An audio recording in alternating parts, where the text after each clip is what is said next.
श्री दुर्गा देवी नमः। श्रीमद्देवी भागवत महापुराण 11वां स्कंद अध्याय 23 प्रजापत्य आदि व्रतों का वर्णन। भगवान नारायण कहते हैं, नारद, भोजन के पश्चात उत्तम साधक ओम अमृत पिधानमसि इस मंत्र का उच्चारण करके आचमन करें। इसके बाद पात्र में बचे हुए अन्न को उच्चिष्ट भागी पितरों के लिए अर्पण करें। उस समय ऐसा कहना चाहिए, हमारे कुल में उत्पन्न जो भी दास दासी हो चुके हैं और जो हमसे अन्न पानी की अभिलाषा रखते हैं, वे सभी भूतल पर रखे हुए मेरे से उनको तृप्त हो जाएं। तदुपरांत इस मंत्र में जल दें। रौरव नामक नरक घोर अपवित्र स्थान है, जो वहाँ असंख्य वर्षों से यातना भोग रहे हैं और जिन्हें मुझसे जल पाने की इच्छा है, वह इस दिए हुए अक्षयोदक से तृप्त हो जाए। भोजन के समय हाथ में पड़े हुए पवित्रक को ग्रंथि खोलकर पृथ्वी पर रख दें। जो विप्र इसे पात्र में रख देता है, वह पंक्ति दूषक कहते हैं। यदि द्विज के उच्चिष्ट या कुत्ते अथवा चांडाल से स्पर्श हो जाए तो वह भी दोष का भागी होता है। इससे यह दोष से छूटने के लिए एक रात उपवास पंचगव्य का प्रश्न करना चाहिए। अनुविष की स्थिति में स्पर्श होने पर केवल स्नान करने पर प्राणाग्निहोत्र से के विशेषज्ञ ब्राह्मणों को जो अन्नदान करता है वह भी पुण्य का भागी होता है। दाता और भोक्ता दोनों समान फल के भागी होते हैं। दोनों को स्वर्ग की प्राप्ति होती है। जो जीत हाथ में पवित्र धारण करके विधि पूर्वक भोजन करता है, उसे प्रत्येक ग्रास में पंचगव्य का प्राशन जैसा पुण्य फल उपलब्ध होता है। पूजा के तीनों काल अर्थात प्रातः, मध्याह्न और सायंकाल में प्रतिदिन जप, तर्पण, होम और ब्राह्मण भोजन कराना चाहिए। ऐसे ही पुरस्चरण कहते हैं। पृथ्वी पर शयन करें, मन में धार्मिक भावना बनी रहे, क्रोध में के वशीभूत न हो, इंद्रियों पर अधिकार हो, थोड़ा और माधुर्य भोजन करें, चित्त को शांत रखें, नित्य तीनों समय स्नान करें, मुख से कभी अपवित्र वाणी न निकले, स्त्री शुद्ध, पतित, वात्य, नास्तिक और झूठे मुँह रहने वाले से बातचीत न करें, चंडाल से वार्तालाप न करें, मुनिवर जप, होम और पूजन करते समय किसी को प्रणाम करके बातचीत न करें, मैथुन संबंधी बातचीत और गोष्ठी करना वर्जित है। मन, वाणी और कर्म से सभी अवस्थाओं में सर्वत्र अष्ट मैथुन त्याग करें। मन, वाणी, कर्म के सभी अवस्थाओं में सर्वत्र अष्ट मैथुन त्याग करें। इसी को ब्रह्मचर्य कहा गया है।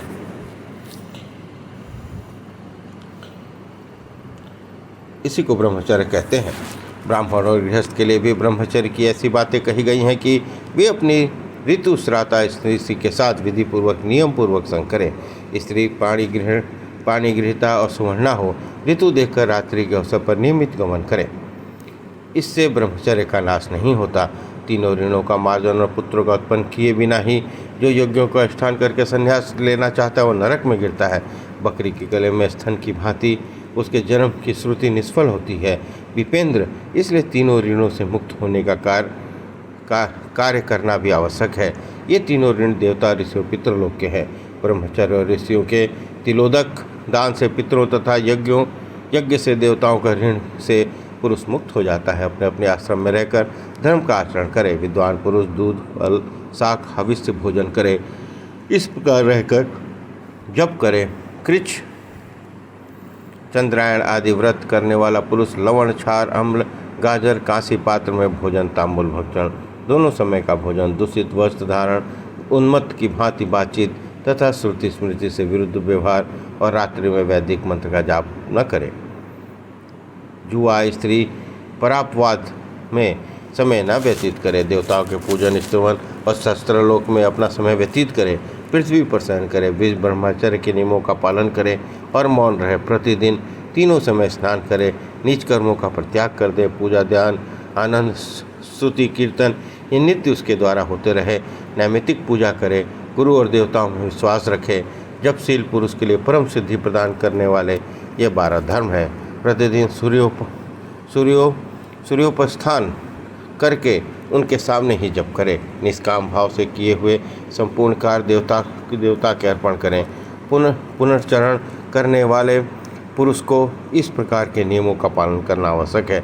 अतएव द्विज प्रसन्नतापूर्वक जप और होम में सदा लगा रहे, तपस्या और अध्ययन करता रहे तथा प्राणियों पर दया रखे तपस्या से स्वर्ग की प्राप्ति होती है। तप महान फल को देने वाला है। नियमित रूप से तपस्या करने वाले पुरुष को सभी कर्म सिद्ध हो जाते हैं। जिन जिन ऋषियों ने जिस जिस प्रयोजन की सिद्धि के लिए देवताओं को स्तुति की, उन पुण्यचरण करने वाले ऋषियों की वे कामनाएं पूर्ण हो गई। उन्हें शांति आदि कर्म जो अनेक प्रकार के हैं आगे बतलाए जाएंगे, परंतु वे सभी कर्म पहले पुण्यचरण करके आरंभ करने चाहिए, तभी वे सिद्धि देने वाले हैं। स्वाध्याय वसन अर्थात गायत्री मंत्र के पुनरक्षा से द्विज पहले प्रजापत्य व्रत करें। इस व्रत का नियम यह है कि सिर और दाढ़ी के बाल बनवा लें, नखों को कटवा कर पवित्र हो जाएं। एक दिन रात पवित्रता पर पूर्ण ध्यान दें, वाणी पर पूरा अधिकार रखें, सत्य बोलें, पवित्र मंत्रों और व्याहतियों का जाप करें। गायत्री की तीनों ऋचाओं के आदि में ओंकार लगाकर जप करें। आपो ही इष्टा इस स्तुति सूक्त पवित्र और पापों का संहारक है। ऐसे ही पुनर्तनय स्वास्थ्य मंच और पावमान्य ये भी पुनीत मंत्र है। सभी कर्मों के आदि और अंत में सर्वत्र इनका प्रयोग करना चाहिए। शांतार्थ 1000, 100 अथवा 10,000 इनका पाठ करना आवश्यक है, अथवा ओंकार और तीनों व्याधियों सहित त्रिपदा गायत्री का 10,000 जाप करें। आचार्यों, ऋषियों, छंदों और देवताओं का जल से तर्पण करना चाहिए। अनार्य शूद्र नीच व्यक्ति से बातचीत न करें। ऋतुमयी स्त्री, पुत्रवधू, पतित शूद्र मानव और देवता, ब्राह्मण, आचार्य और गुरु की निंदा करने वाले व्यक्ति की सदा भाषण न करें।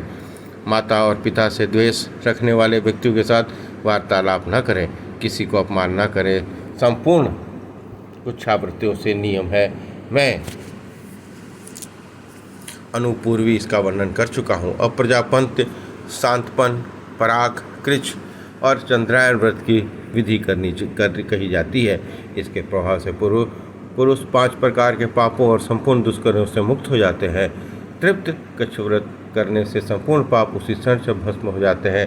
चंद्रायण व्रत करने से पुरुष पवित्र होकर चंद्रलोक में जाता है। 8 चंद्रायण वाले व्रत के प्रभाव से वर देने वाले देवताओं का साक्षात्कार करने की योग्यता प्राप्त हो जाती है। 10 चंद्रायण व्रत करने से छंदों का ज्ञान प्राप्त करके मनुष्य संपूर्ण मनोरथों को पा लेता है। 3 दिन प्रातः काल और 3 दिन सायंकाल, 3 दिन बिना मांगे जो कुछ मिल जाए उसी का भोजन करें। उसके बाद 3 दिन तक उपवास रखें। इस प्रकार द्विज को प्रजापत्य व्रत करना चाहिए। अब संतान व्रत का प्रारूप बतलाते हैं। शांतपन व्रत का स्वरूप बतलाते हैं।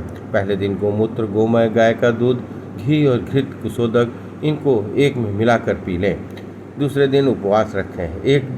इस प्रकार 2 रात्रि में एक कृच्छ शांतपन व्रत पूर्ण माना गया है। अब अति कृच्छक व्रत कहते हैं।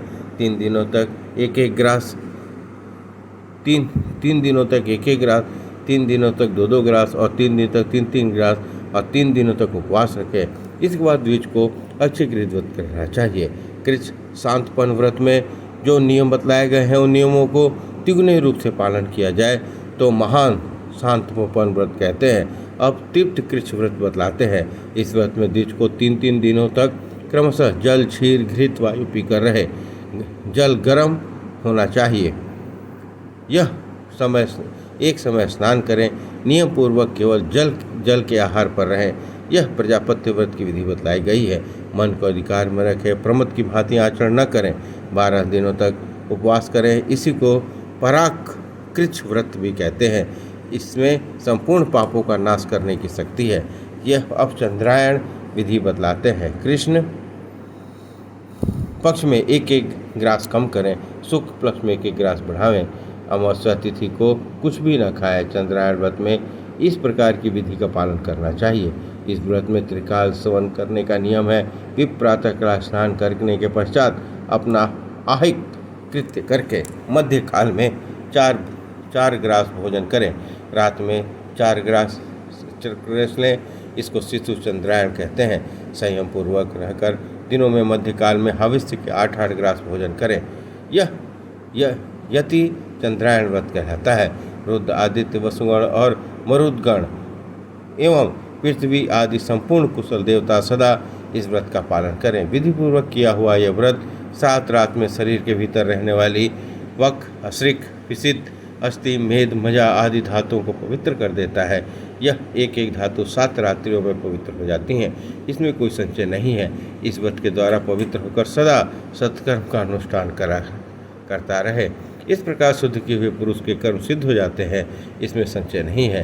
अंतःकरण को शुद्ध करके सत्यवादी जितेंद्रिय बनकर उत्तम कर्म करने का विधान है। तभी पुरुष अपने संपूर्ण अभिलाषित कर्मों को अनिश्चित रूप से प्राप्त कर सकता है। संपूर्ण कर्मों से रहित होकर 3 रात तक उपवास करके अथवा 3 रात तक नियम का पालन करे, तदंतर कार्य आरंभ करे। इस प्रकार पुनरक्षण का फल प्राप्त करने वाला विधान कहा गया है। इसे संपूर्ण फल सुलभ हो जाते हैं। गायत्री का पुनर्चरण से संपूर्ण कामनाएं सिद्ध हो जाती हैं। देवर से विशाल पापों का उच्छेद करने वाली यह गायत्री की उपासना तुम्हारे सामने स्पष्ट कर दी है। मंत्र के जपक को चाहिए कि आरंभ में देह को शुद्ध करने वाले व्रत का आचरण करें, तत्पश्चात पुनर्चरण आरंभ करें। वही संपूर्ण फल का अधिकारी होता है। इस प्रकार पुनर्चरण का यह गोपनीय विधान तुम्हें सुना दिया।